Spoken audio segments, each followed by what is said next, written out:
Bismillahirrahmanirrahim. Assalamualaikum warahmatullahi wabarakatuh.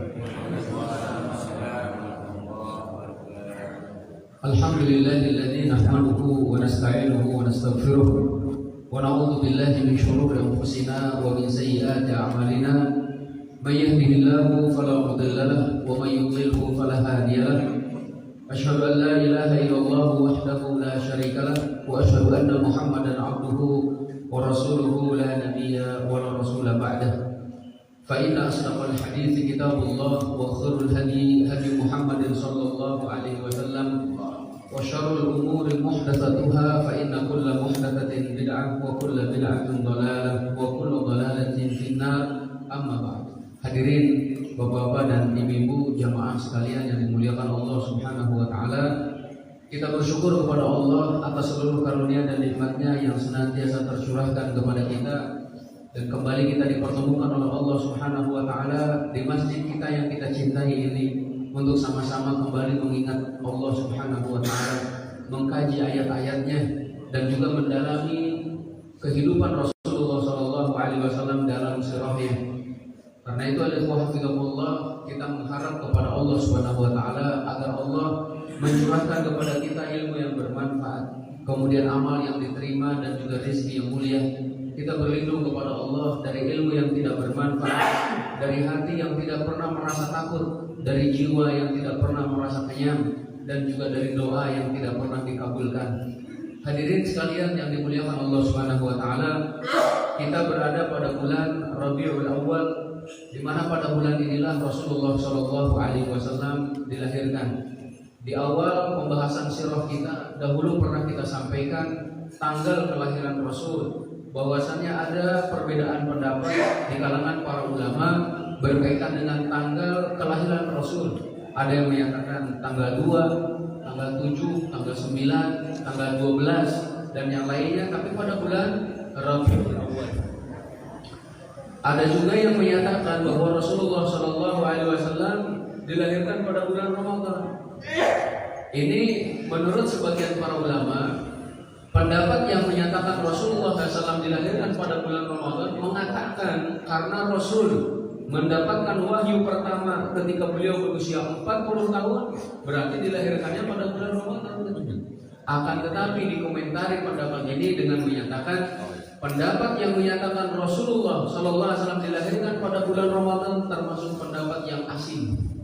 Karena itu mayoritas para ulama menyatakan beliau SAW dilahirkan pada bulan Rabiul Awal. Nah, kalau di dalam sirah Ibnu Hisham dinyatakan Rasulullah SAW dilahirkan tanggal 12 Rabiul Awal. Nah, Bapak sekalian yang dimuliakan Allah Subhanahu wa taala, semoga dengan kita kaji sejarah kehidupan Rasul Shallallahu Alaihi Wasallam menjadikan kita semakin cinta kepadanya, menjadikan kita lebih mendahulukan perkataannya daripada pendapat seluruh manusia, menjadikan kita rela dan siap untuk berkorban demi membela Rasulullah Shallallahu Alaihi Wasallam. Dan juga jangan lupakan Bapak sekalian bahwa dengan mengkaji sirah nabawiyah agar kita semakin beriman kepada Rasulullah Sallallahu Alaihi Wasallam. Karena keimanan kepada Rasul, ya, itu merupakan salah satu syarat untuk beriman kepada Allah Subhanahu Wa Taala. Atau dengan kata lain, seseorang tidak dikatakan beriman kepada Allah sampai dia beriman kepada Rasulullah Sallallahu Alaihi Wasallam. Maka jangan sampai memisahkan antara dua syahadatain. Yang pertama syahadat kepada Allah, yang kedua syahadat kepada Rasul. Maka asyhadu an la ilaha illallah jangan dipisah dengan wa asyhadu anna Muhammadar Rasulullah. Kita bersaksi bahwa tidak ada ilah yang berhak disembah kecuali Allah, dan kita pun bersaksi bahwa Nabi Muhammad sallallahu alaihi wasallam adalah hamba dan utusannya. Kita tidak diperintahkan untuk beribadah kecuali sesuai dengan perintah Allah dan juga apa yang dicontohkan oleh Rasulullah Sallallahu Alaihi Wasallam. Al-ikhwah hafizakumullah, sudah banyak ya kisah yang kita sampaikan. Maka pada kesempatan kali ini insyaallah kita akan sedikit mengulas berkaitan dengan perang Uhud. Pada pertemuan yang lalu kita sudah membahas perang Badar, Bapak sekalian. Maka kesempatan kali ini kita lanjut dengan perang yang kedua yang terjadi antara kaum muslimin, dengan orang-orang musyrik adalah perang Uhud. Alhamdulillah, di antara penyebab perang Uhud gitu ya, adalah karena keinginan orang-orang kafir Quraisy membalas dendam kepada kaum muslimin yang telah mengalahkan mereka pada perang Badar.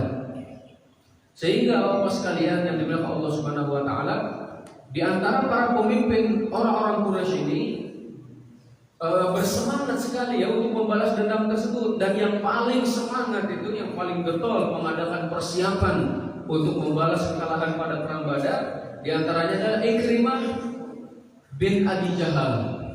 Selanjutnya juga adalah Sofwan ibn Umayyah, ditambah dengan Abu Sufyan dan Abdullah ibn Abi Rabi'ah. Ini adalah pemuka-pemuka Quraisy, pemuka-pemuka kafir Bapak sekalian, yang selalu mengingat-ingat kekalahan pada perang Badar dan juga mengajak kepada orang-orang kafir yang lain agar mengadakan persiapan untuk berbalas dendam. Alhamdulillah, tindakan pertama yang mereka lakukan dalam menyemangati orang-orang kafir Quraisy untuk persiapan berperang adalah menghimpun kembali barang dagangan yang dibawa oleh Abu Sufyan pada waktu itu. Jadi alhamdulillah, dulu pernah kita sampaikan ya, jadi Abu Sufyan membawa barang dagangan yang begitu banyak, dan Rasulullah SAW ingin mengambil harta orang-orang beriman yang dibawa oleh Abu Sufyan. Jadi alhamdulillah, tapi kemudian Abu Sufyan bisa menyelamatkan barang-barangnya tersebut. Nah akhirnya alhamdulillah, orang-orang kafir Quraisy ini mengumpulkan kembali barang-barang yang dibawa oleh Abu Sufyan ini. Dan juga alhamdulillah, mereka menyatakan, wahai sekalian orang-orang Quraisy, sesungguhnya Muhammad telah membuat kalian ketakutan, telah membunuh orang-orang yang terbaik di antara kalian. Maka tolonglah kami dengan harta kalian untuk memeranginya. Siapa tahu kita bisa menuntut balas. Jadi orang-orang kafir Bapak sekalian mengajak kepada sesamanya untuk mengumpulkan dana dalam rangka persiapan peperangan pada waktu itu. Dan ternyata terkumpullah ya sekitar 1.000 ekor unta. Kemudian ada yang menyatakan 50.000 dinar, tapi juga ada yang menyatakan 11.000 dinar katanya. Nah ini Bapak sekalian, mari kita hitung dengan kurs sekarang lah, anggap kita ya uang. Kalau 1 dinarnya adalah 3.300.000 rupiah, 3.300.000 rupiah dikali 50.000 dinar, maka yang terkumpul pada waktu itu adalah 165 miliar. 165 miliar. Karena Bapak sekalian, emas zaman dulu harganya dengan zaman sekarang sama. Beda dengan rupiah Bapak sekalian. Mungkin Bapak-bapak nih yang dulu kalau jajan beli kerupuk dengan berapa rupiah? Atau kalau mau sekolah mungkinnya berapa? Berapa saja? 5 rupiah. Jadi dengan 5 rupiah sudah kenyang mungkinnya pada zaman itu. Tapi sekarang sudah nggak terpakai Bapak sekalian. Berbeda dengan emas. 1 gram emas zaman dulu sama dengan 1 gram zaman sekarang. Harganya tuh sama. Makanya kalau harga kambing itu adalah 1 dinar, sampai saat ini harga kambing 1 dinar. 1 dinar 3.300.000 Bapak sekalian. Dapat nggak kambing? Dapat. Ada warga. Nah jadi sudah terkumpul pada waktu itu sekitar 165 miliar. Kemudian 1.000 unta. 1.000 unta itu anggaplah kita rata-rata Bapak sekalian, ada yang harganya 30 jutaan. Kalau 30 juta dikali 1.000 ekor unta, maka sudah 30 miliar. Jadi anggaplah kurang lebih perbendaharaan yang terkumpul untuk persiapan perang Uhud adalah 200 miliar. Bapak sekalian, itu dapat dulu. Itu kalau dibeliin cendol dapat berapa? Aduh, tambah 200 miliar.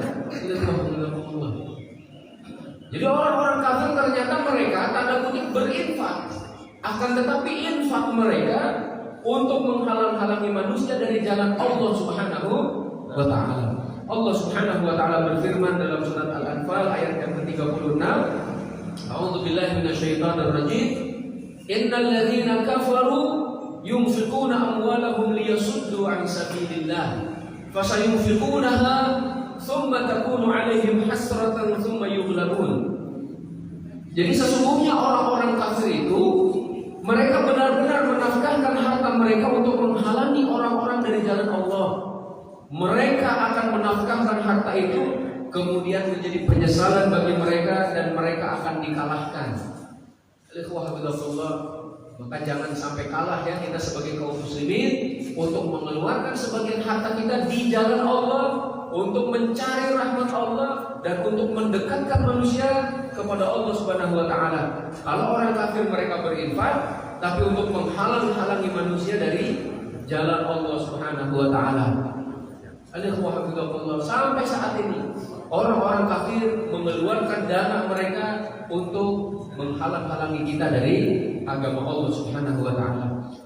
Nah, Bapak sekalian yang dimuliakan Allah Subhanahu wa taala, mereka terus yang membuka pintu dukungan dari orang-orang kafir. Jadi siapapun yang mau mendukung, siapa yang mau memberikan andil dalam rangka persiapan perang Uhud, diterimanya oleh mereka. Bahkan mereka menggunakan segala cara untuk membangkitkan semangat orang-orang kafir Quraisy untuk memerangi Nabi Muhammad Sallallahu Alaihi Wasallam. Di sini ada Sofwan ibnu Umayyah. Beliau membujuk Abu Azzah, katanya, di mana Abu Azzah ini adalah seorang penyair hebat yang pernah ditawan pada perang Badar, tapi kemudian dibebaskan oleh Rasulullah Sallallahu Alaihi Wasallam tanpa tebusan apapun. Ini Abu Azzah ini seorang penyair, dengan syairnya itu bisa membangkitkan semangat orang-orang Quraisy. Kita kenalkan pada masa Rasulullah Sallallahu Alaihi Wasallam diutus, mereka ahli syair. Jadi untuk memuji seseorang atau sebaliknya untuk mencela seseorang, terkadang mereka menyewa seorang penyair. Maka orang-orang kafir banyak yang mengeluarkan syair dalam rangka mengejek Rasul. Tapi Rasul Shallallahu Alaihi Wasallam nanti memiliki seorang sahabat yang ahli dalam membuat syair, Thabit ibn Qais contohnya. Nah, Abu Azzah ini ditawari oleh Sofwan ibn Umayyah dan terus dibujuk agar beliau mengeluarkan dan membuat syair yang membuka semangat beberapa kabilah untuk memerangi Rasulullah Shallallahu Alaihi Wasallam. Dan Sofwan ibn Umayyah beliau menyatakan ya, agar jika nanti mereka kembali dari peperangan, maka Abu Azzah ini akan kembali dengan selamat dan juga akan diberikan harta yang begitu melimpah. Maka jika tidak, maka anak-anak dan keluarganya pasti dalam perlindungan ya. Maka Abu Azzah pun tertarik dengan tawaran tersebut. Beliau membuat sebuah syair yang membangkitkan semangat orang-orang kafir untuk memerangi Rasulullah Shallallahu Alaihi Wasallam. Ada juga penyair lain yang dibujuk oleh orang-orang kafir, yaitu Musafir ibn Abdul Manaf al-Jumahi. Nah, kemudian Bapak sekalian, setelah genapnya 1 tahun dari peperangan Badar, perang Badar terjadi pada bulan Ramadan, Bapak sekalian ya. Sedangkan perang Uhud terjadi pada bulan Syawal. Jadi 1 tahun lewat 1 bulan ya. Jadi setelah mereka merasa benar-benar matang untuk mengadakan peperangan, persiapannya juga sudah banyak, Bapak sekalian, mereka juga sudah mengumpulkan kurang lebih 3.000 pasukan. Insyaallah 3.000 pasukan yang kemudian terdiri dari, ada juga wanita yang ikut katanya, sekitar 15 orang wanita yang ikut. Ini tugas-tugasnya wanita itu adalah menyemangati. Kemudian juga ternyata mereka juga membuat semacam syair juga yang membangkitkan semangat orang-orang kafir agar terus maju. Insyaallah nanti kita akan singgung lagi. Ada di antara mereka itu ya sebagai penunggang kuda. Penunggang kudanya ada yang menyatakan 200 orang. Kemudian untanya 3.000. Jadi kalau tadi yang dikumpulkan 1.000 unta, kalau sekarang ternyata terkumpul 3.000 unta, Bapak sekalian. Penunggang kudanya 200, yang kemudian yang menggunakan baju besinya 700 orang, Bapak sekalian. Sedangkan nanti dari kalangan kaum muslimin ya alhamdulillah hanya sedikit. Nanti kita lihat alhamdulillah dari kaum muslimin itu yang menunggang unta hanya sedikit ya kita lihat di sini ada jadi kaum muslimin hanya 1000 pasukan pas kalian ya, yang penunggang kudanya tidak sampai 100. Nah, kemudian Bapak sekalian yang dibilang Allah Subhanahu wa taala, komandan pasukan orang-orang kafir pada waktu itu, komandan tertingginya dipegang oleh Abu Sufyan, yang kemudian komandan pasukan penunggang kuda dipimpin oleh Khalid bin Walid, dibantu juga oleh Ikrimah ibn Abi Jahal, dan bendera perang dibawa oleh Bani Abdiddar. Setelah itu mereka bergerak sekalian menuju kota Madinah, dan hati mereka sudah dipenuhi dengan rasa dendam kepada kaum muslimin, ingin membalas kekalahan pada perang Badar tersebut. Akan tetapi Bapak sekalian, Rasulullah SAW pun memiliki mata-mata gitu ya, jadi untuk mengawasi pergerakan orang-orang kafir Quraisy, kemudian dilaporkan kepada Nabi Muhammad SAW. Di sini ada Al-Abbas ibn Abdul Muttalib, pamannya Rasulullah SAW. Pada waktu itu beliau masih berada di Mekah, tinggal di Mekah, dan kemudian beliau terus mengintai apa sih ya persiapan orang-orang kafir atau juga yang dilakukan oleh orang-orang kafir di Mekah. Maka begitu beliau mengetahui bahwa orang-orang kafir akan mengadakan perlawanan dan juga membalas dendam, maka Al-Abbas menulis surat, Bapak sekalian, menulis surat kepada Rasul SAW dan dikirimkan secara kilat. Nah, jadi ada surat kilat, cuman sekilat-kilatnya dulu itu Bapak sekalian ya, yang menggunakan kuda dan unta, bukan Toyota dan juga yang lainnya. Sehingga dalam jangka waktu 3 hari surat ini sudah sampai kepada Rasulullah SAW. Bapak-bapak dan ibu-ibu bisa membayangkan, dari Mekah ke Madinah kurang lebihnya 400 km ditempuh dengan kuda ataupun unta, ya, selama 3 hari. Kemudian dibacakanlah surat tersebut oleh Ubay bin Ka'ab, dan Rasulullah SAW memerintahkan kepada para sahabat agar merahasiakan peperangan ini, ya, merahasiakan rencana orang-orang kafir yang akan menyerang kaum muslimin. Maka pada waktu itu kaum muslimin mengadakan persiapan, Bapak sekalian, dinyatakan sebagai siaga 1. Seluruh kaum muslimin pada waktu itu ketika mereka akan sholat selalu membawa pedang. Ingat ini saya jelaskan juga bahwa ini adalah kondisi perang ya pada waktu itu. Jangan disamakan dengan kita di Indonesia gitu. Nah, jadi pada waktu itu mereka selalu membawa senjata. Ketika sholat mereka selalu membawa karena sudah siaga 1. Nah, baru kemudian Bapak sekalian ada sekumpulan Ansor seperti Sa'ad bin Mu'adz, ada Sa'ad bin Ubadah, ada juga Usaid bin Hudayr yang senantiasa menjaga rumah Rasulullah SAW. 3 orang sahabat mulia ini selalu mendekat dengan rumah Rasul, menjaga Rasul SAW, dikhawatirkan ada musuh yang tiba-tiba menyerang. Insyaallah. Setiap pintu gerbang Madinah pasti ada yang menjaga, Bapak sekalian. Ditambah juga mereka selalu waspada dengan serangan yang tiba-tiba.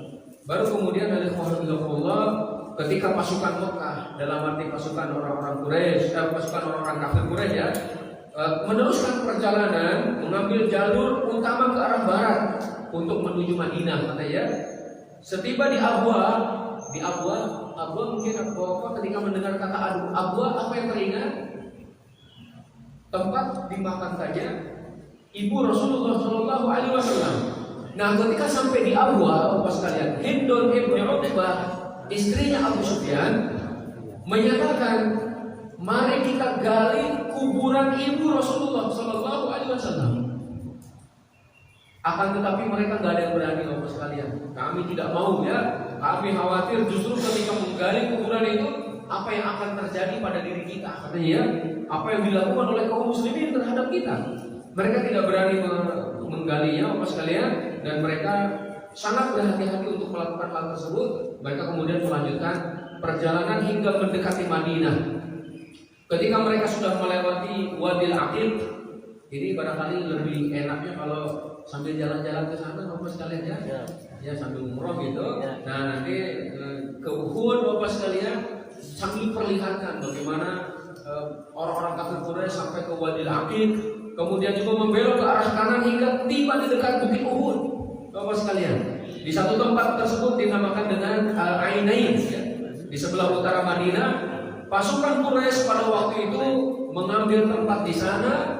Sudah sampai di sana pada hari Jumat tanggal 6 Syawal 3 Hijriah, Bapak sekalian. Jadi hari Jumat tanggal 6 Syawal tahun 3 Hijriah.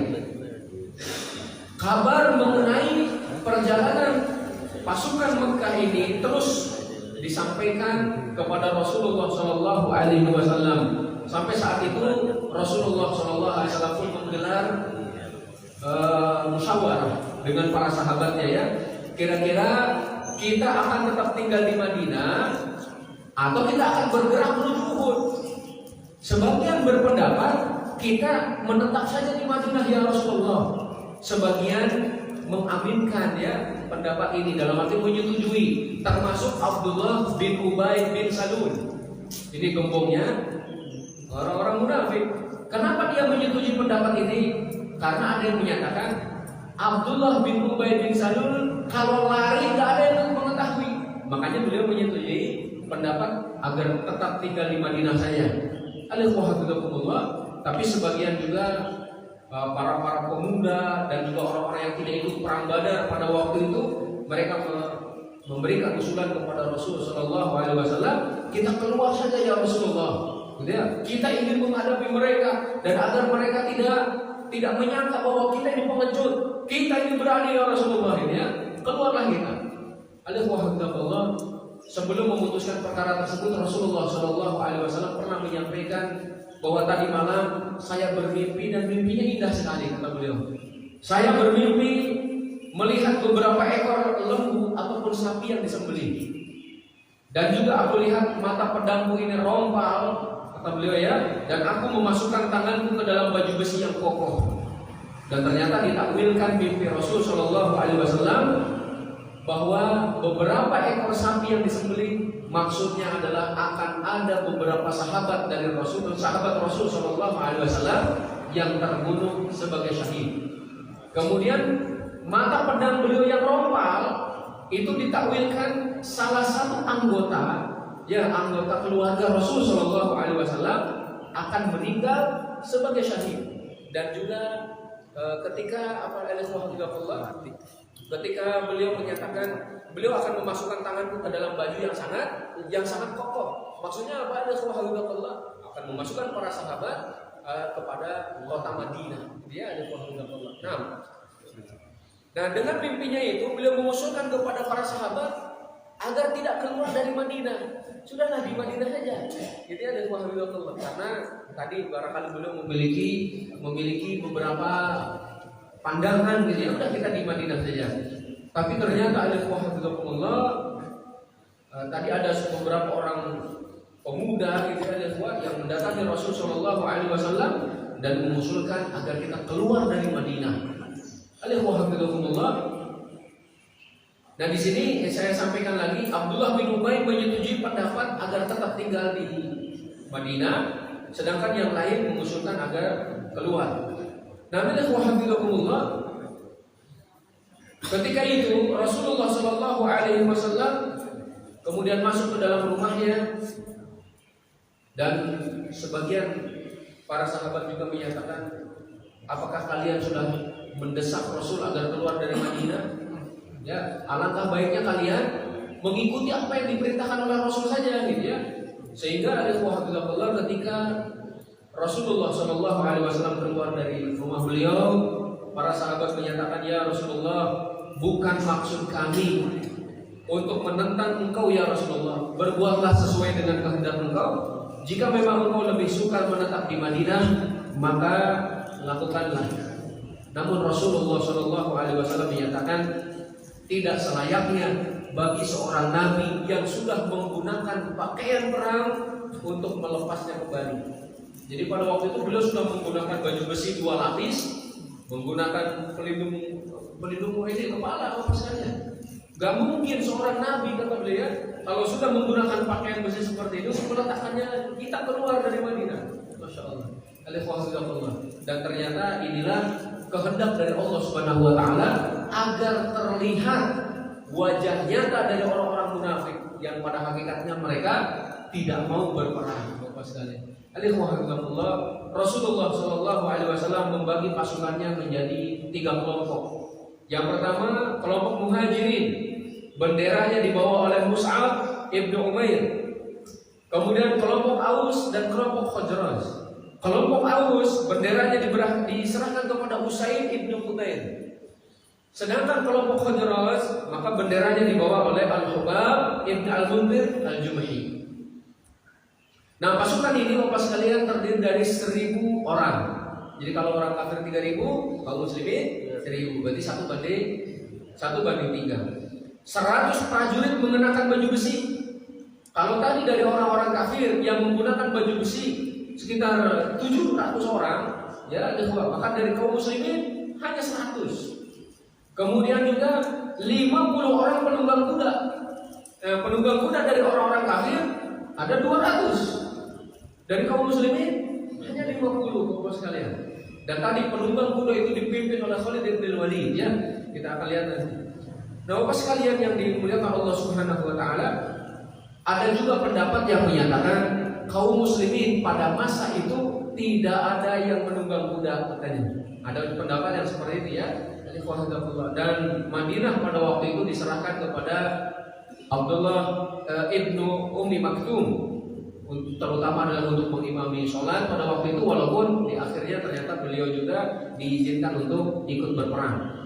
Alhamdulillah, setelah melewati Saniyatul Wada, maka dari kejauhan terlihat ada satu satuan kelompok yang lengkap dengan persenjataannya.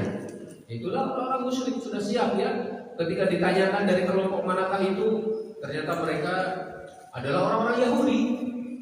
Dan ternyata Bapak sekalian, ini orang-orang Yahudi ini selain daripada orang-orang musyrik Mekah tadi, ketika bertemu ditanyakan, kenapa kalian membawa pakaian ataupun persenjataan yang begitu lengkap? Kami ingin membantu engkau ya Rasulullah, ataupun kaum muslimin untuk memerangi orang-orang kafir. Tapi ketika Rasul bertanya apakah mereka sudah masuk Islam, belum. Maka Rasulullah SAW menolak, ya, bantuan dari orang-orang Yahudi yang belum masuk Islam.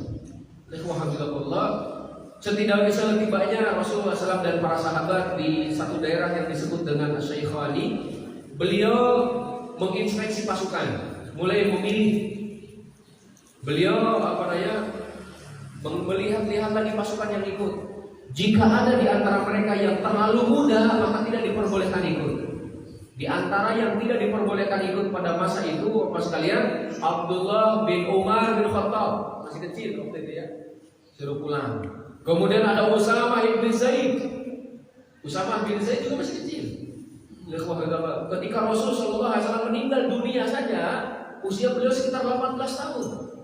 Berarti pada waktu itu berapa tahun kita ada? Beliau meninggal 11 Hijriah. Berarti tinggal dikurangi sekitar 8 tahun, berarti 11 tahunan. Ini Usamah bin Zaid mau ikut usia 11 tahun.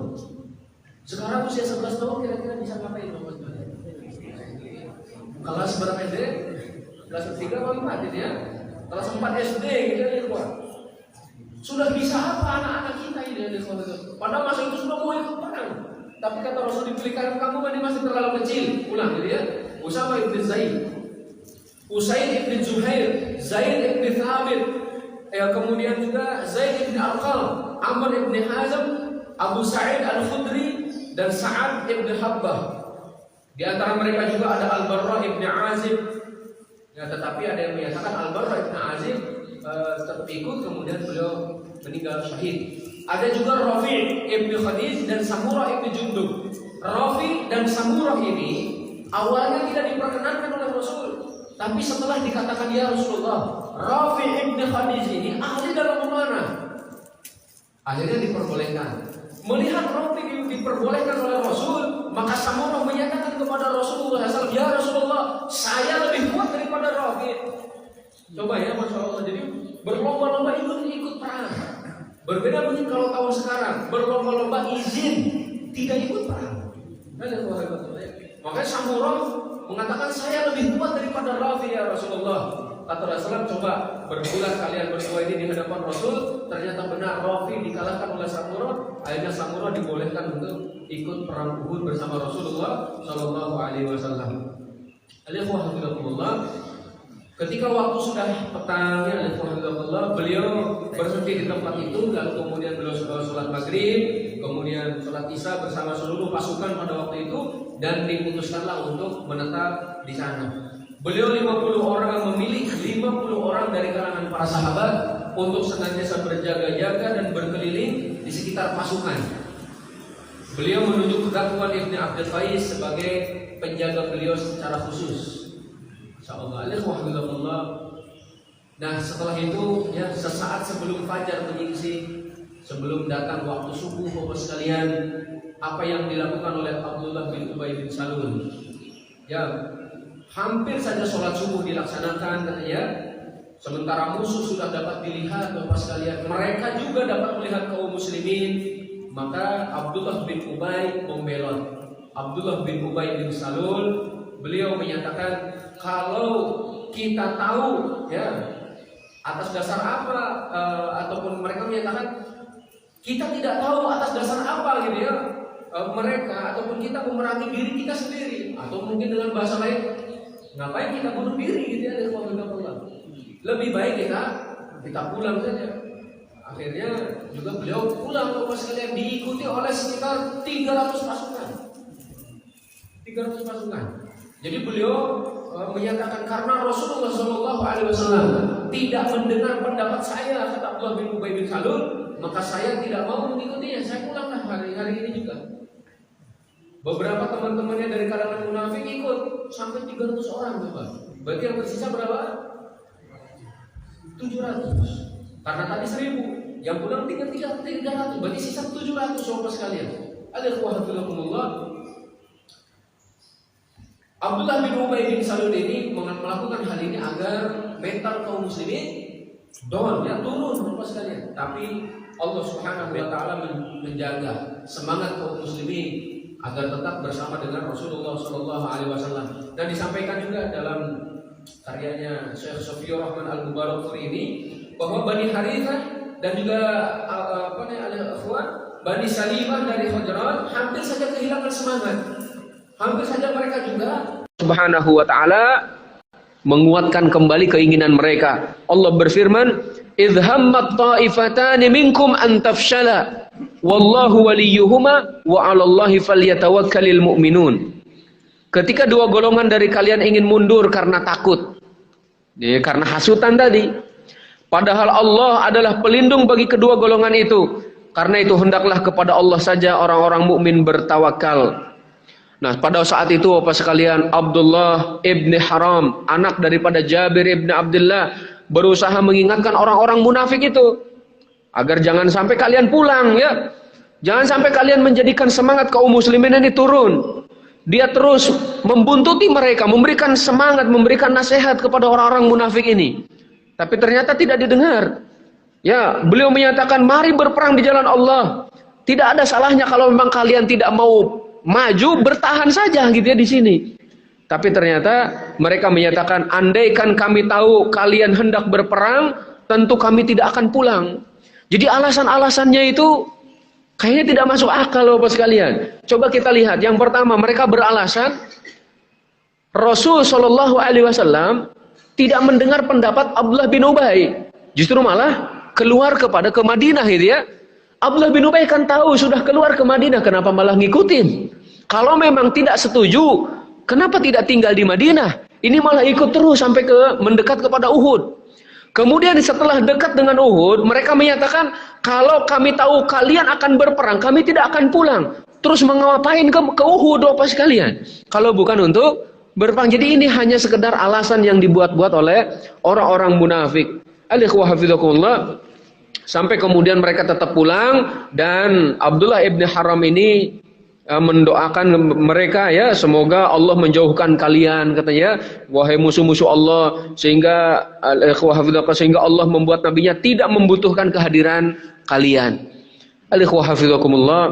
Ini nanti diceritakan juga ya ikhwah dalam surat Ali Imran 167. Nanti silakan dibaca Bapak sekalian. Allah mengutarakan dan menggambarkan bagaimana orang-orang munafik bersikap pada waktu itu. Nah, sekarang sisa daripada pasukan kaum muslimin adalah 700 orang. Rasulullah Shallallahu alaihi wasallam kemudian berjalan lagi ya, beliau bertanya, siapa di antara kalian yang bisa menunjukkan jalan kepada kami lebih dekat kepada Uhud gitu ya, tanpa melewati musuh, karena musuh sudah ngecamp di sana, sudah bertempat di sana. Siapa nih yang tahu jalan agar kita lebih mendekat kepada musuh tanpa melewati musuh? Maka kemudian Al-Ikhwa Abu Haythamah menyatakan, saya ya Rasulullah. Lalu kemudian beliau memilih jalan yang lebih pendek ke Uhud, melewati tanah dan perkebunan milik Bani Harithah. Nah, Al-Ikhwat, salah satu kebun yang dilewati oleh kaum muslimin adalah kebun milik Mirba ibn Qaizi, seorang munafik yang buta matanya. Sudah munafik, buta lagi Bapak sekalian. Ketika beliau nih, orang munafik ini, mengetahui kaum muslimin dan Rasulullah SAW akan melewati kebunnya, maka dia mengambil pasir, mengambil tanah, dilemparkan kepada wajah kaum muslimin dengan menyatakan, aku tidak memperkenankan kalian untuk masuk ke dalam kebunku jika memang kamu adalah Rasulullah, katanya gitu. Hampir saja para sahabat pada waktu itu membunuhnya gitu ya, tapi kata Rasul, jangan dibunuh. Sesungguhnya dia itu orang yang sudah buta matanya, buta pula hatinya. Jadi ada di antara kalangan manusia itu gitu ya Bapak sekalian, sudah buta mata, buta hati pula itu. Nauzubillahi min dzalik. Rasulullah Shallallahu alaihi wasallam lalu kemudian melanjutkan perjalanan sampai hampir tiba di kaki bukit Uhud. Pasukan kaum muslimin mengambil tempat dengan posisi menghadap ke arah Madinah dengan memunggungi Uhud, jadi membelakangi Uhud. Ini bayangkan aja di belakang ini ada bukit Uhud gitu ya. Jadi kaum muslimin sedang berhadapan menghadapi orang-orang kafir gitu ya. Jadi menghadap ke Madinah ya, alaihi. Dengan posisi ini pasukan musuh berada di tengah antara mereka dan Madinah. Jadi mereka menghadap ke Madinah, nah di hadapan mereka ada musuh ini. Di sanalah Rasulullah Shallallahu alaihi wasallam membagi tugas pasukannya dan membariskan mereka sebagai persiapan untuk menghadapi pertempuran.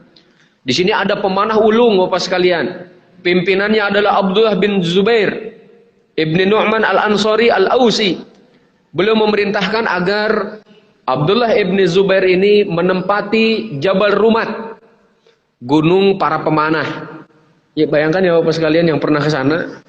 Nanti kalau enggak nanti diperlihatkan mungkin gambarnya Bapak sekalian, mereka untuk menempati Jabal Rumat tersebut. Posisinya kira-kira 150 meter dari posisi pasukan kaum muslimin.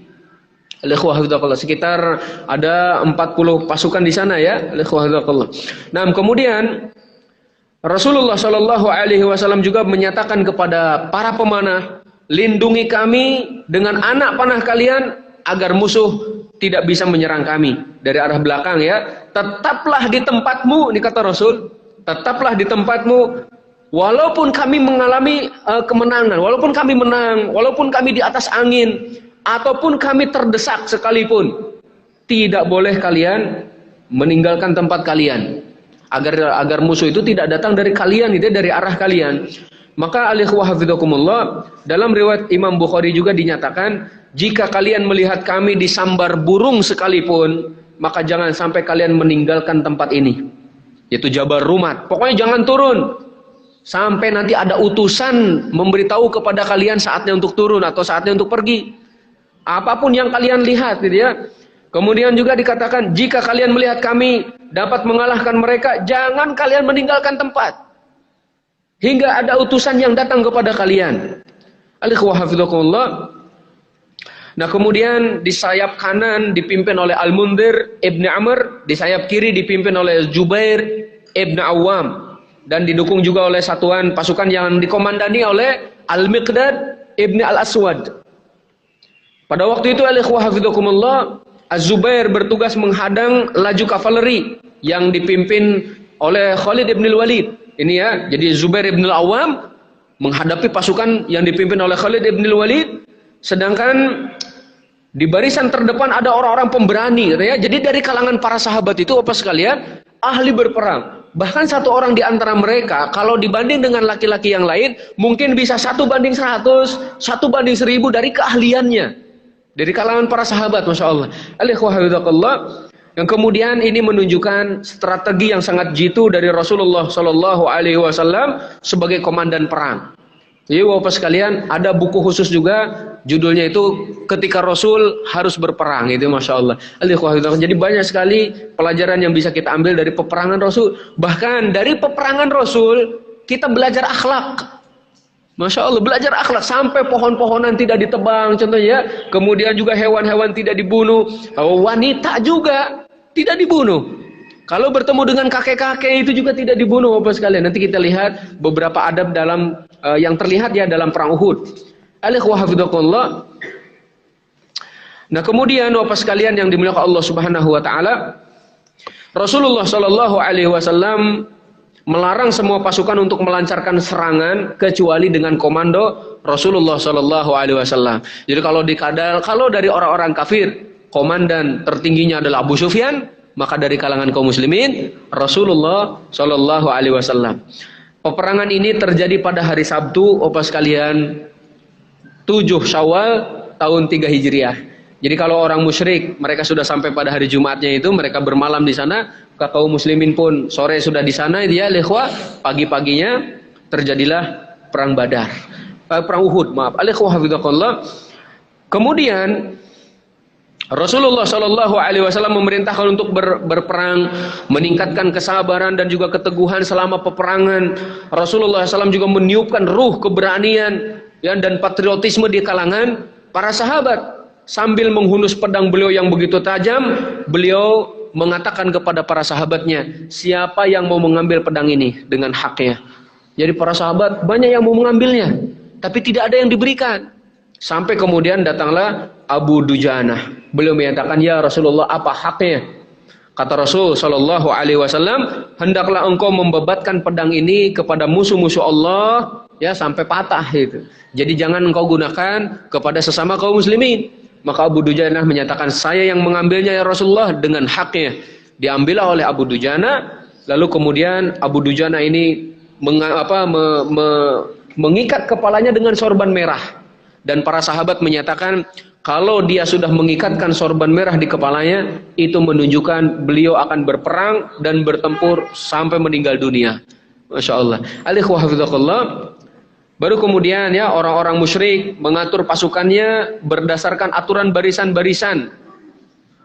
Yang kemudian di kalangan orang-orang musyrik nih, kavaleri Quraisy di sayap lainnya dipimpin oleh Ikrimah. Tadi kalau di sayap kanan oleh Khalid ibn Walid, di sayap kiri oleh Ikrimah ibni Abi Jahal.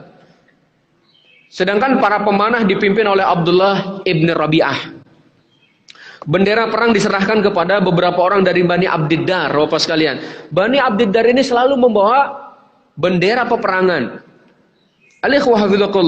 Yang kemudian ya kita lihat mereka yang membawa bendera perang Uhud dari kalangan orang-orang musyrik ini semuanya terbunuh. Ya, kita lihat nanti. Nah, kemudian nih Abu Sufyan memancing emosi dari kalangan orang-orang musyrik. Beliau menyatakan ya, wahai Bani Abdiddar, kalian telah dipercaya membawa bendera kami saat perang Badar. Dan akhirnya kita mengalami kesialan, katanya ya. Seperti yang sudah kalian ketahui, sesungguhnya pasukan itu diukur dari benderanya. Jika bendera itu musnah, maka musnahlah mereka. Jadi lebih baik kalian melindungi bendera kita, atau lebih baik kalian melepaskan urusan kita kepada Muhammad saja. Dan cukuplah kami sebagai wakil kalian. Nah, Bani Abdiddar dikatain seperti itu, mereka marah itu ya. Wahai Abu Sufyan, kamu akan tahu apa yang kami kerjakan, katanya, apa yang akan kami lakukan. Jadi semuanya emosi, benar-benar ingin membalas dendam kepada kaum muslimin. Nah, Bapak sekalian yang dimuliakan Allah Subhanahu wa taala, sebelum peperangan ini pecah, Abu Sufyan mengirimkan surat. Ini barangkali yang dinamakan dengan perang psikologi dulu, gitu ya, ikhwan. Barangkali kalau ada yang mau bertinju, sebelum tinju itu ada perang kata dulu gitu ya ikhwan, yang membangkitkan emosi, dan kalau sudah emosi kan nanti cara-cara berperangnya malah kacau gitu ya ikhwan. Ini Abu Sufyan mengirim surat yang ditujukan kepada orang-orang Ansor, di mana isinya, biarkan urusan kami dengan anak paman kami. Dan setelah itu kami akan pulang tanpa mengusik kalian, karena tidak ada gunanya kami memerangi kalian, kata Abu Sufyan. Urusan saya, kata Abu Sufyan ya, urusan kami dengan Muhammad, anak paman kami. Kalian gak usah ikut campur lah bahasanya gitu. Kami ya, tidak ada gunanya menghadapi kalian. Tapi ternyata Bapak sekalian, kaum Ansor justru semakin kuat keimanannya, ya, yang juga tidak goyah layaknya gunung yang begitu kuat ataupun batu karang yang berada di lautan Bapak sekalian, dan membalas surat daripada Abu Sufyan tersebut dengan balasan yang cukup pedas juga, dan juga membuat merah telinga, kemudian juga membuat mereka tidak mau mendengarnya. Baru kemudian peperangan sudah semakin dekat ya, semakin dekat untuk terjadi al-ikhwah. Mereka dua pasukan sudah semakin merangsek masuk Bapak sekalian, dan orang-orang Quraisy terus berusaha ya dengan tujuan yang sama, adalah untuk berbalas dendam. Nah al-ikhwah, di sini juga ada siapa ini al-ikhwah, ada seorang dari kalangan orang kafir ya. Ada seorang pesuruh pengkhianat yang biasa dipanggil dengan Abu Amir. Katanya dia adalah seorang laki-laki fasik. Nama aslinya adalah Abdul Abad Amr ibn Saifi. Rasulullah SAW menyebutnya adalah si fasik. Dia termasuk pemuka Aus semasa jahiliyah. Nah ini ya. Kemudian tatkala Islam muncul di Madinah, kata penulis buku, dia terang-terangan memusuhi Rasulullah SAW. Dia pindah dari Madinah dan bergabung dengan pihak Quraisy, membujuk dan menganjurkan agar mereka memerangi beliau. Ini termasuk penghasut ya, penghasut dari orang-orang musyrik ini. Kemudian dia menyatakan kepada mereka bahwa jika kaumnya melihat kehadirannya, tentu mereka akan patuh kepadanya dan berpihak juga. Dialah yang pertama kali muncul di hadapan orang-orang muslim bersama beberapa orang ya, dan juga dua hamba sahaya milik penduduk Mekah, dan kemudian berseru, wahai orang-orang Aus, aku adalah Abu Amir. Orang Aus menyatakan, Allah tidak akan memberikan kesenangan kepadamu wahai fasik. Rupanya ada yang tidak beres dengan kaumku sepeninggalku, katanya gitu ya ikhwah. Baru kemudian ikhwah, ringkas cerita, wanita-wanita dari bangsa Quraisy pun membakar semangat orang-orang kafir untuk terus maju. Mereka menyatakan, ini yang maknanya ya kurang lebih, ayo wahai Bani Abdiddar, ayo pelindung barisan belakang, tebaskan segala senjata yang tajam. Mereka para wanita juga menyatakan, jika kalian maju, akan kami peluk, kami hamparkan kasur yang empuk, dan jika kalian mundur, kami akan berpisah. Perpisahan tanpa cinta dan kasih. Ya, jadi laki-laki itu makin semangat ini mau perang ya, padahal wanitanya kan tidak terlalu banyak ya, baru kemudian Bapak sekalian, tahapan peperangan sudah mulai terjadi ya, yang membawa bendera dari kalangan kaum musyrikin adalah Tolhah ibni Abu Tolhah al-Abdari.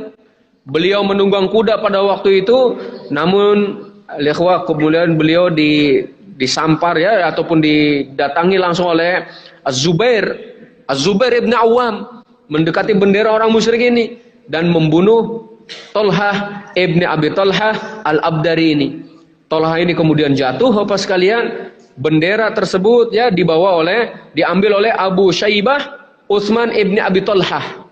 Jadi setelah satu pembawa bendera terbunuh, diambil lagi oleh orang kafir itu, Syaibah namanya.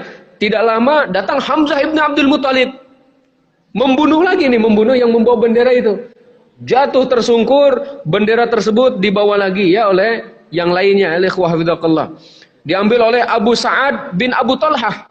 Ini yang ketiga, diambil lagi Abu Sa'ad bin Abi Talhah, namun datang Sa'ad bin Abi Waqqas, dibunuh lagi yang membawa bendera itu. Diambil lagi Bapak sekalian oleh Musafi ibni Talha ibni Abi Talhah, kemudian dipanah oleh Asim ibni Thabit ibni Abi Aqlah ya. Kemudian setelah dia jatuh, bendera itu diambil lagi oleh saudaranya itu Julas ibni Talha ibni Abi Talha, kemudian dibunuh oleh Ali ibni Abi Thalib. Kemudian diambil lagi bendera tersebut oleh Shuraih ibni Qariz, namun dapat dibunuh oleh Quzman. Ada yang menyatakan Quzman ini orang munafik tapi ikut perang katanya, bukan karena ingin membela Rasul tapi karena keberaniannya itu. Kemudian bendera diambil lagi, bendera orang kafir dia diambil lagi oleh Abu Zaid Amr ibni Abi Manaf al-Abdari, dibunuh juga oleh Quzman. Kemudian diambil lagi bendera tersebut oleh yang lainnya ya, al-ikhwah hafidhakallah, Surahbil ibni Hashim al-Abdari, dibunuh pula oleh Quzman. Jadi 3 pembawa bendera dibunuh oleh Quzman, Bapak sekalian. Sampai kata Syekh Al-Safiyur Rahman, beliau menyatakan ada 10 orang dari Bani Abdiddar yang memegang bendera, semuanya terbunuh dan akhirnya bendera itu tidak ada yang mengambil lagi. Terinjak-injak itu ya, udah biasa itu al-ikhwah. Baru kemudian Bapak sekalian yang dimuliakan Allah Subhanahu wa taala, tiba-tiba muncullah seorang pembantu milik mereka yang berasal dari Habasyah yang maju untuk membawa bendera, namanya Su'ab. Artinya beliau ngambil bendera tersebut, kemudian juga menunjukkan keberanian dan kehebatannya, sampai orang-orang pun melihat ya bahwa bendera sudah berdiri lagi. Beliau terus berperang hingga tangannya tertebas. Ini Syu'ab ini orang kafir nih ya, tertebas dan kemudian putus, kemudian dibunuh oleh kaum muslimin ini ya, sampai kemudian bendera itu benar-benar jatuh dan tidak ada lagi yang berani untuk mengambilnya. Nah, ikhwah hafizakumullah, pertempuran semakin lama semakin memanas itu ikhwah hafizakumullah ya, dan yang paling berat berkisar di sekitar orang-orang musyrik. Sampai orang-orang kaum muslimin juga terus menyatakan ya mutu bi ghaizikum gitu ya, matilah kalian gitu. Orang-orang musyrik mulai kewalahan. Padahal 3.000 lawan 700. Ya, 3.000 lawan 700, Masya Allah. Al-ikhwah.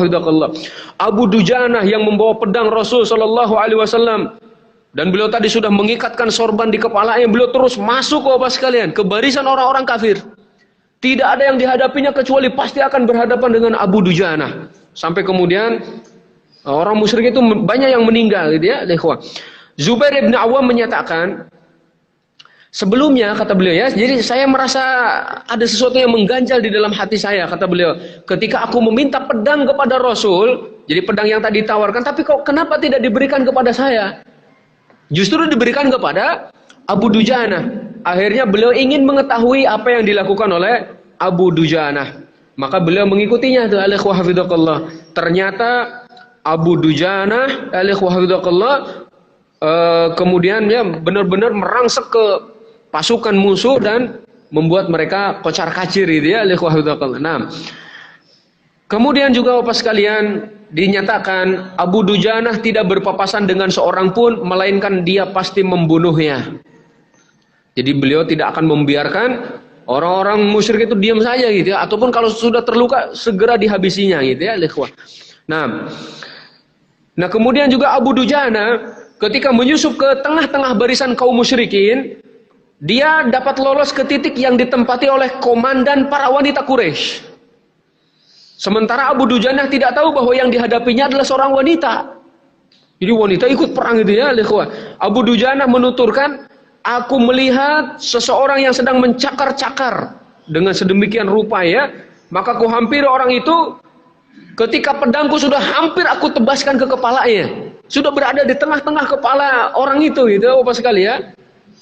Orang itu pun berteriak sangat keras, ternyata seorang perempuan. Coba apa yang terjadi? Sudah hampir kena, dibelokkan oleh Abu Dujanah. Karena dalam peperangan tidak membunuh wanita, Masya Allah. Sudah mau kena itu, dikiranya laki-laki, ternyata perempuan, dibelokkan dan akhirnya tidak terbunuh wanita tersebut ya. Dan wanita tersebut adalah Hindun ibni Utbah. Sedangkan Hamzah ibn Abdul Muthalib, seorang singa ya, singa padang pasir, beliau juga berperang seperti singa yang lapar, singa yang sedang mengamuk Bapak sekalian. Dia menyusup ke tengah barisan kaum musyrikin tanpa mengenal rasa takut. Kemudian juga beliau tidak ada tandingannya pada waktu itu ya, beliau terus merangsek. Namun kemudian juga pada waktu itu ada Wahsy ya, Wahsy ibni Harb. Wahsy ibni Harb ini seorang budak yang diberikan iming-iming, kalau kamu bisa membunuh Hamzah ibn Abdul Muttalib, maka kamu akan merdeka. Wahsy itu sebenarnya nggak ingin berperang katanya gitu, tapi dirinya ingin merdeka. Makanya Wahsy hanya menguntit satu orang saja. Dia mencari-cari waktu yang tepat untuk membunuh Hamzah, itu saja. Dan Wahsy ini terkenal dengan lemparan tombaknya itu, hampir jarang meleset. Maka beliau terus menguntit di mana ini adanya Hamzah itu. Alaihi kata Wahsy ya, aku adalah mahir ya dalam melontarkan tombak kecil. Jarang sekali aku meleset dari sasaran, kata beliau. Saat mereka bertempur, aku segera beranjak mencari-cari Hamzah. Akhirnya aku dapat melihat Hamzah tersebut di tengah-tengah manusia. Seperti onta abu-abu yang sangat lincah katanya. Terus beliau menguntitnya. Demi Allah, kata beliau, aku pun bersiap-siap menjadikannya sebagai sasaran. Aku berlindung di balik batu dan pohon untuk mendekatinya. Tetapi tiba-tiba Siba bin Abdul Uzza muncul mendahuluiku dan mendatangi Hamzah. Ini Siba berlawanan ataupun menghadapi Hamzah ya. Sampai kemudian Siba ini dibunuh oleh Hamzah ibn Abdul Muttalib. Setelah itu ini Wahsy menyiapkan dirinya untuk melemparkan tombak ini kepada Hamzah, dan ternyata benar ya, dilemparkan tombak itu dan mengenai Hamzah ibn Abdul Muttalib. Ya, disebutkan di sini aku ayun-ayunkan katanya tombakku ini saat kurasa sudah memungkinkan, tombakku lontarkan tepat mengenai perutnya bagian bawah hingga tembus ke selangkangannya.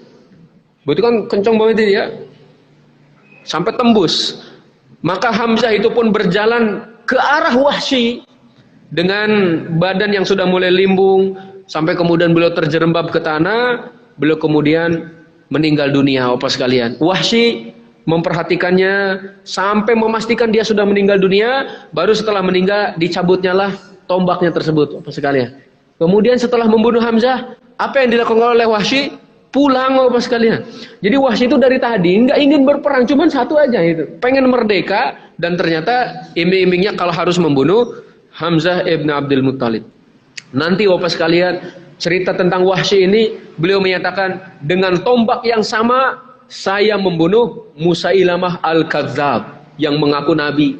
Jadi setelah membunuh Hamzah, tidak lama setelah itu ya Wahsy masuk ke dalam Islam, Bapak sekalian. Baru kemudian nanti peperangan bersama Khalid bin Walid membunuh Musailamah al-Kadzdzab. Jadi dengan tombak yang sama membunuh wali Allah dan membunuh wali setan. Masya Allah ya. Itu menunjukkan apa taubatnya Wahsy, seorang sahabat yang mulia radhiyallahu anhu. Masih panjang cerita tentang perang Badar, tapi waktunya nampaknya sudah habis ya. Kita lanjutkan di pertemuan yang akan datang. Karena dari itu tetaplah di tempat yang sama, frekuensi yang sama, insya Allah ya Bapak sekalian. Dan juga kita belum mengeluarkan pelajaran-pelajaran dari peperangan ini. Jadi kita sudah sampai kepada terbunuhnya Hamzah ibn Abdul Muttalib. Barakallahu fikum Bapak sekalian. Kalau ada yang mau ditanyakan, ada yang mau sharing, ada yang mau menambahkan, tafadhol. Barakallahu. Alhamdulillah, saya kembali pada kita yang akan menyampaikan pelajarannya pada pagi hari ini terkait masalah kisah perang Uhud. Banyak hal yang kita dapatkan, mudah-mudahan semuanya